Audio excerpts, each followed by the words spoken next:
Hello everyone, कैसे हो आप लोग। तो देखते हैं हम थ्योरी ऑफ स्ट्रक्चर, या इसको हम स्ट्रक्चर एनालिसिस भी बोलते हैं। स्ट्रक्चर एनालिसिस के बेसिक कॉन्सेप्ट की डीपीपी 1 का सॉल्यूशन। आई होप आपने डीपीपी बहुत अच्छे से अटेंड की है, बहुत सारे क्वेश्चन आपसे सॉल्व हो गए होंगे। मे भी कुछ क्वेश्चन में डाउट हो तो उसको हम यहां देख लेते हैं, आप सॉल्यूशन रेफर कर सकते हो। तो चलते हैं फर्स्ट क्वेश्चन पे। फर्स्ट क्वेश्चन क्या कह रहा है, continuous beam are. Continuous beam के बारे में पूछा गया है, क्या होती है। देखो पहली बात तो आती है कि कंटिन्यूअस बीम होती क्या है। कंटिन्यूअस बीम में दो से ज्यादा सपोर्ट्स अवेलेबल होते हैं। कंटिन्यूअस बीम में क्या होते हैं, दो से ज्यादा सपोर्ट अवेलेबल होते हैं। ठीक है, मान लो ये एक एंड फिक्स है, एक एंड आपका यहां पर क्या है, हिंज अवेलेबल है। यहां पर हमने क्या बता दिया, एक रोलर सपोर्ट अवेलेबल है। ठीक है, मोर देन 2 सपोर्ट्स होंगे तो उसको हम क्या बोलेंगे, कंटिन्यूअस बीम। अब ये बताओ, कंटिन्यूअस बीम है, इन चार ऑप्शन में से बात करते हैं। क्या बोल रखा है, stronger and much stiffer than simple beam. अब बात ये बताओ, पहली चीज कि जहां पर आप सिंपल बीम्स में ओनली एक रोलर और एक हिंज प्रोवाइड कर रहे थे, वहां पर आपने एंड पर क्या था, हर जगह जहां भी बात की थी रोटेशन अलाउ किया था, मतलब वो बीम रोटेट कर सकती थी, उस पॉइंट पर रोटेट कर सकती थी ना। तो यहां पर हमने कंटिन्यूअस बीम में मोर देन 2 सपोर्ट जैसे ही करोगे, मोर देन जैसे ही 2 सपोर्ट्स करोगे तो वो बीम उसके कंपेयर में क्या हो जाएगी, उसको 2 से ज्यादा सपोर्ट मिल गए। सेम बीम की अगर बात करें, क्योंकि अगर जब भी हम कंपैरिजन करते हैं तो हमें हमेशा क्या चीज, किस चीज का ध्यान रखना होता है, हमेशा हमें किस चीज का ध्यान रखना होगा, हमेशा हमें सेम लेंथ के बारे में बात करना होगा, सेम क्रॉस सेक्शन एरिया के बारे में बात करनी होगी। तो same length same cross section area पर पहले अगर मैं इसी सेम चीज की बात करूं तो यहां से लेके यहां तक ये आपने क्या किया, सिंपल बीम थी आपकी, ये आपका क्या था, रोलर सपोर्ट था। यहां पर जब आप लोड अप्लाई करोगे तो ये इतना डिफ्लेक्ट हुआ, यहां पर जब आप लोड अप्लाई करोगे तो इस सपोर्ट के कारण से इसमें क्या आएगा, डिफ्लेक्शन कम आएगा ना। इस सपोर्ट के कारण से इसमें क्या आएगा, डिफ्लेक्शन कम आएगा। तो इसकी कोरिस्पॉन्डिंग जब हम देखते हैं तो यहां पर जब कंटिन्यूअस बीम की बात करते हैं तो कंटिन्यूअस बीम सिंपल बीम से ज्यादा स्ट्रांग हो गई। पहला पॉइंट क्लियर कि कंटिन्यूअस बीम क्या होगी, सिंपल बीम से ज्यादा स्ट्रांग हो जाती है। ठीक है, इसके बाद चलते हैं हम दूसरे पॉइंट पर। दूसरा क्या है, स्ट्रांग हो गई। अब स्ट्रांग हो गई तो उसके साथ साथ क्या बनाते हैं, अधिक कठोर भी बन जाती है, क्योंकि वो रिजिड किसके कारण से बनती है, जो इंटरमीडिएट सपोर्ट होता है ना, इंटरमीडिएट जो सपोर्ट होता है उसके कारण से ये क्या हो जाती है, रिजिड। क्योंकि इंटरमीडिएट सपोर्ट आप चाहे कोई भी लगा दो, वो एज ए फिक्स सपोर्ट की तरह काम करता है। वो किसकी तरह काम करता है, वो फिक्स सपोर्ट की तरह काम करता है। तो ये बीम और भी ज्यादा क्या हो जाते हैं, रिजिड हो जाती है। तो यहां आपका आंसर क्या हो जाएगा, ए। चले आगे चलते हैं। If A stable simply supported beam have roller support at one and, एक सिंपली सपोर्टेड बीम है जो रोलर सपोर्ट दे रही है एक एंड पर, जो क्या दे रही है, roller support at one end. ठीक है, फिर क्या बोल रहे हैं, then the other end will be. तो सिंपली सपोर्टेड बीम बोलिए तो दूसरा एंड क्या हो जाएगा आपका, दूसरा एंड क्या बताते हैं, हिंज सपोर्ट हो जाएगा। दूसरा एंड क्या हो जाएगा, हिंज सपोर्ट। इसी को क्या बोलेंगे, इसी को क्या बोलेंगे, सिंपली सपोर्टेड बीम। तो आंसर क्या हो जाएगा इसका, बी। इसका आंसर क्या हो जाएगा, बी। क्लियर है। अब बाकी सपोर्ट के साथ भी देख लो। अगर हम इस रोलर सपोर्ट के साथ, ये अगर रोलर सपोर्ट है, रोलर सपोर्ट के साथ क्या फ्री एंड छोड़ दिया तो यहां पर स्ट्रक्चर कोई बीम नहीं बनी, यहां पर कोई बीम नहीं बनी, ये अनस्टेबल बीम बन गई। अगर हम रोलर सपोर्ट के साथ जैसे ही यहां पर एक फिक्स सपोर्ट लगा देते हैं दूसरे एंड पर, तो ये कौन सी बन गई, प्रॉप्ड कैंटिलीवर बीम। रोलर्स के साथ दोनों रोलर लगा दिए, दोनों रोलर लगा दिए हमने दोनों एंड पर, तो ये क्या हो गई, अनस्टेबल बीम हो गई। दोनों रोलर लगा दिए तो क्या हो गई, जैसे ही आप इसके ऊपर एक हॉरिजॉन्टल लोड लगाओगे क्या होने लग जाएगी, जैसे स्केटिंग शूज नहीं होते, सरकने लग जाते हैं। हॉरिजॉन्टल लोड लगाते ही क्या करने लग जाएगा, स्केट करने लग जाएगा, सरकने लग जाएगा। तो यहां पर आंसर क्या हो जाएगा आपका, हिंज सपोर्ट। चलो, which end support results in only one reaction in the direction normal to the support। तो आपको क्या बताया, सपोर्ट के नॉर्मल डायरेक्शन, मतलब सपोर्ट जो भी आप प्रोवाइड करते हो, जैसे आप रोलर सपोर्ट प्रोवाइड कर रहे हो, ये रोलर सपोर्ट हो गया आपका, ठीक है, ये हिंज सपोर्ट हो गया आपका, ये आपका कौन सा सपोर्ट हो गया, फिक्स सपोर्ट हो गया। तो अब इसमें क्या बोला, सपोर्ट के नॉर्मल सिर्फ एक ही रिएक्शन प्रोवाइड करता है। तो आपको क्या बताया था, कौन कितनी रिएक्शन प्रोवाइड करता है, ये आपको एक रिएक्शन। इसका जो सपोर्ट है, सपोर्ट के क्या दिखेगा आपको, परपेंडिकुलर दिखेगा। इसमें आपको कौन सी रिएक्शन मिलेगी, एक वर्टिकल और एक हॉरिजॉन्टल। इसमें कितनी रिएक्शन बताई थी, एक वर्टिकल, एक हॉरिजॉन्टल और एक आपको मोमेंट मिलेगा। तो आपसे क्या पूछा, सपोर्ट के परपेंडिकुलर, नॉर्मल का मतलब ही क्या हुआ, आपसे क्या पूछा है, परपेंडिकुलर एक रिएक्शन देता हो उस सपोर्ट को क्या कहेंगे, उस सपोर्ट को रोलर सपोर्ट कहेंगे। तो आपका आंसर क्या हो जाएगा, आपका आंसर हो जाएगा डी। क्लियर है? चलो next one, the number of equation to be used for finding the resultant of general force system. General force system में हमें क्या है, रिजल्टेंट फाइंड आउट करना है। क्या पूछ रहा है, रिजल्टेंट फाइंड आउट करना है। तो इसके लिए नंबर ऑफ इक्वेशन की कितनी नंबर ऑफ इक्वेशन कितनी रिक्वायर्ड होती है। तो यहां पर जब अगर नंबर ऑफ इक्वेशन की बात करेंगे, नंबर ऑफ इक्वेशन की हम बात करते हैं कि कितनी रिक्वायर्ड होती है, तो यहां पर हम देख सकते हैं, तो नंबर ऑफ इक्वेशन की जो हम बात कर रहे हैं, देखो बेसिकली क्या पूछ रहा है, जनरल फोर्स सिस्टम है। जनरल फोर्स सिस्टम है तो हम किसकी बात करेंगे, प्लानर स्ट्रक्चर की। किसकी बात करेंगे, जो एक ही प्लेन में हो। एक प्लेन में स्ट्रक्चर होता है, एक प्लेन में जो स्ट्रक्चर होता है उसमें आपको एक्स डायरेक्शन में फोर्स मिल जाता है, वाई डायरेक्शन में, क्योंकि वो किस में होता है, एक्स वाई प्लेन में होता है। ठीक है, एक्स वाई प्लेन में हो गया। अब यहां पर मोमेंट भी मिल सकता है आपको, किसके अबाउट, मोमेंट अबाउट किसके मिलेगा, अबाउट जेड एक्सिस, ताकि वो इस प्लेन को क्या कर सके, रोटेट कर सके। जैसे ये प्लेन है, ये प्लेन है, इसको रोटेट करना है तो ये इस एक्सिस के अबाउट रोटेट कर रहा होगा। देखो इस एक्सिस के अबाउट रोटेट कर रहा होगा ना, ये जो एक्सिस दिख रही है इसके अबाउट ये क्या कर रहा होगा, रोटेट कर रहा होगा। इस एक्सिस के अबाउट ये क्या कर रहा होगा, रोटेट कर रहा होगा। तो रोटेशन के लिए इसको तीसरी एक्सिस चाहिए, रोटेशन अबाउट जेड एक्सिस। तो यहां पर जब हम बात करते हैं कि हमें इक्वल फाइंड आउट करना अननोन फोर्सेज को, एक्स डायरेक्शन में फोर्स हो सकता है, तो इसको फाइंड आउट करने के लिए हमें इक्वेशन चाहिए summation of F X equal to zero. इसको फाइंड आउट करने के लिए summation of F Y equal to zero. इसको फाइंड आउट करने के लिए कौन सी इक्वेशन चाहिए, summation of M equals to zero. मतलब हम कोई पॉइंट डिसाइड करेंगे उसके अबाउट सबमिशन ऑफ मोमेंट कितना हो जाएगा, जीरो। क्लियर है? तो यहां पर अगर हम बात करें तो यहां पर आपके पास नंबर ऑफ इक्वेशन कितनी रिक्वायर्ड होगी, 3। आंसर हो जाएगा आपका डी।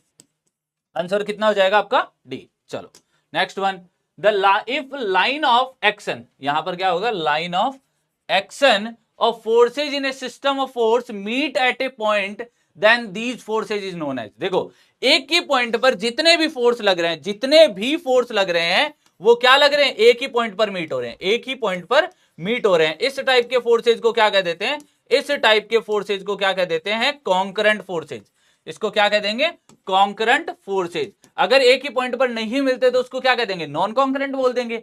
पैरेलल फोर्सेज, जो आप क्या लग रहे हो, पैरेलल लग रहे हो, तो इस टाइप के फोर्सेज को क्या कह देंगे, पैरेलल। रिजल्टेंट का मतलब क्या हो गया, जैसे मान लो एक ये फोर्स एक ये फोर्स लग रहा है, तो इन दोनों का इफेक्ट, इन दोनों का कंबाइंड इफेक्ट जो लग रहा है, रिजल्ट जिस पॉइंट के अबाउट आएगा, रिजल्ट जिस प्लेन के अबाउट आएगा, उसको हम क्या बोल देंगे, रिजल्टेंट। उसको हम क्या बोल देंगे, रिजल्टेंट।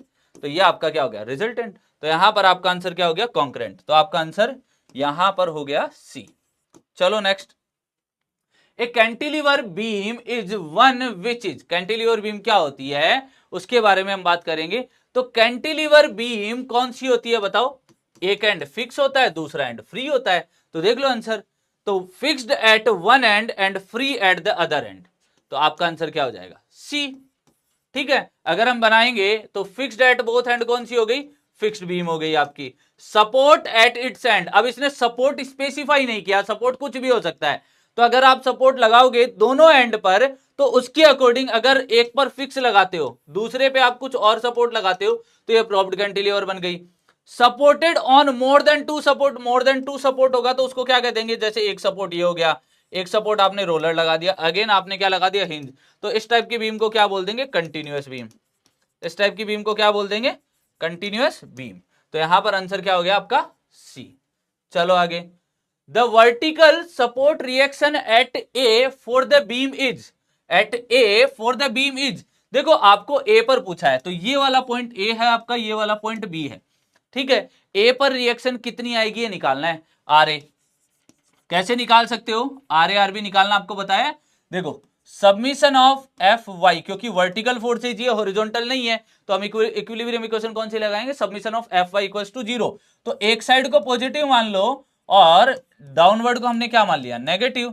तो R A positive R B positive minus क्या हो गया 50 kilo newton equals to zero. तो R A plus R B कितना हो गया 50, एक तो ये इक्वेशन आ गई। अब ए या बी किसी के अबाउट भी मोमेंट ले लो, मोमेंट लोगे तो हम जैसे मोमेंट ले रहे हैं summation of M about B equals to 0। Moment कितना लिया, बी के अबाउट हमने मोमेंट कितना लिया, 0। तो यहां पर देखो हमने इसमें डायमेंशन, इसके डायरेक्शन डिफाइन कर देते हैं। Clockwise moment is taken as positive और anti clockwise moment is taken as negative. ये साइन कन्वेंशन हम एज्यूम कर रहे हैं। डिसाइड हमने क्या किया, साइन कन्वेंशन हमने एज्यूम किया है, ठीक है। तो देखो ध्यान से, आर ए कैसा मोमेंट दे रहा है, आर ए कैसा मोमेंट दे रहा है, पॉजिटिव क्लॉकवाइज है, ठीक है। ये कैसा मोमेंट दे रहा है इसके अबाउट, नेगेटिव क्योंकि एंटी क्लॉकवाइज है। ये मोमेंट देगा क्या आरबी, क्योंकि इसमें परपेंडिकुलर डिस्टेंस ही नहीं मिलेगी, तो आरबी क्यों देगा मोमेंट, आरबी नहीं देगा ना। तो यहां पर अगर हम लिखते हैं तो आर ए की आरबी से डिस्टेंस कितनी है, आर ए इंटू कितनी लिखेंगे, 3 और 2 5, ठीक है, माइनस कितना हो जाएगा 50 इंटू डिस्टेंस कितनी है 2 इक्वल्स टू 0।